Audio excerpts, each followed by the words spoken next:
definisi dari KPD. Nah, KPD itu adalah suatu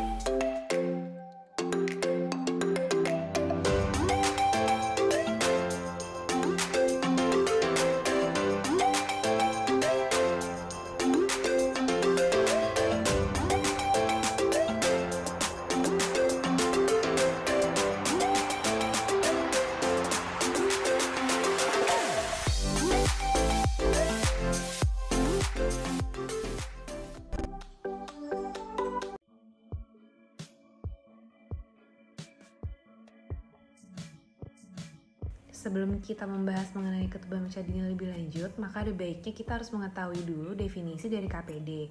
Nah, KPD itu adalah suatu keadaan di mana pecahnya saput ketuban sebelum adanya tanda-tanda persalinan.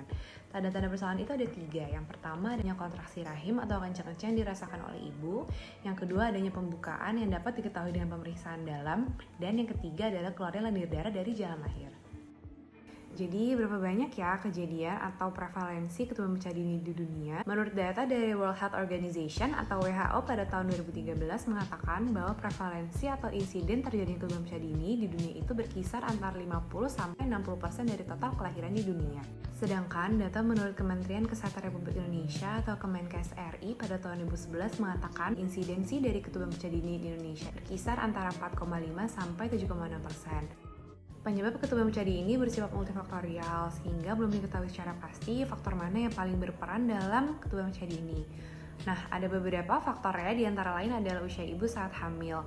Dikatakan bahwa usia ibu yang kurang dari 20 tahun ini mengalami risiko tinggi karena organ-organ reproduksinya belum matang secara sempurna. Kemudian usia ibu hamil yang lebih dari 35 tahun juga mengalami risiko tinggi karena dianggap fungsi-fungsi dari organ reproduksinya sudah mengalami penurunan.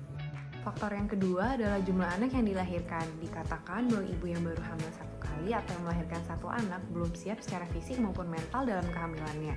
Sedangkan ibu yang sudah melahirkan 2 kali atau lebih itu memiliki risiko tinggi karena terjadi peregangan pada rahim dan juga jaringan ikatnya sudah mulai melonggar. Kemudian, asupan yang kurang pada saat kehamilan itu juga berperan penting. Salah satunya adalah kekurangan zat besi, asam folat, dan juga vitamin C. Di mana masing-masing dari suplementasi tersebut sangat penting untuk perkembangan janin dan juga elastisitas dari kolagen. Kolagen merupakan satu struktur yang membentuk selaput ketuban sehingga nanti selaput ketuban dapat meregang dan juga dapat kuat selama kehamilan. Faktor yang keempat adalah faktor infeksi. Infeksi seperti batuk pilek ataupun demam yang dirasakan pada saat kehamilan, kemudian infeksi pada saluran kemih dan juga infeksi pada saluran reproduksi. Setiap terjadi infeksi, maka tubuh ini akan berusaha untuk melawannya dengan mengeluarkan sel-sel peradangan. Nah, sel-sel peradangan ini berfungsi untuk melawan bakteri atau virus yang masuk ke dalam tubuh. Sel-sel peradangan ini bersifat tidak baik terhadap saput ketuban karena dapat merusak dari struktur kolagen yang menyusun saput ketuban sehingga nanti akan menjadi lemah dan mudah robek. Gejala yang paling sering dialami oleh ibu hamil pada saat terjadi ketuban pecah dini adalah keluaran cairan dari jalan lahir. Bisa langsung banyak atau rembes maupun sedikit demi sedikit. Hal yang harus dievaluasi adalah warnanya. Apakah warnanya ini bening sampai ke keruh atau warnanya ini kuning kehijauan. Lalu konsistensinya apakah cair atau kental dan juga harus mencium baunya. Apakah baunya ini sedikit amis atau tidak berbau. Apabila gejala itu muncul tanpa adanya kontraksi, maka disarankan untuk segera datang ke rumah sakit atau fasilitas kesehatan terdekat. Pada saat di fasilitas kesehatan, akan dilakukan pemeriksaan secara lengkap untuk mengkonfirmasi diagnosis apakah benar ini adalah ketuban pecah dini atau bukan. Apabila diagnosis ketuban pecah dini ini berhasil ditegakkan, maka tata laksana yang tepat akan diberikan kepada ibu. Terdapat beberapa macam upaya yang dapat meminimalisir terjadinya ketuban pecah dini. Yang pertama adalah tetap menjaga hygiene atau kebersihan daerah kewanitaan dengan membilas menggunakan air dan dibersihkan menggunakan tisu kering. Kemudian hindari menggunakan sabun antiseptik karena dapat membunuh bakteri baik dalam vagina. Kemudian hal penting yang harus diperhatikan adalah arah pada saat membersihkan vagina. Disarankan pembersihannya itu dari depan ke belakang agar tidak terjadi kontaminasi dari anus.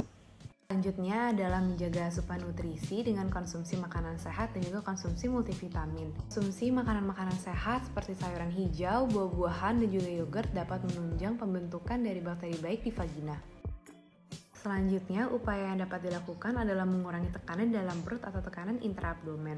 Salah satunya seperti batuk yang berkepanjangan, sering mengejan, hubungan seksual, dan juga mengangkat benda berat.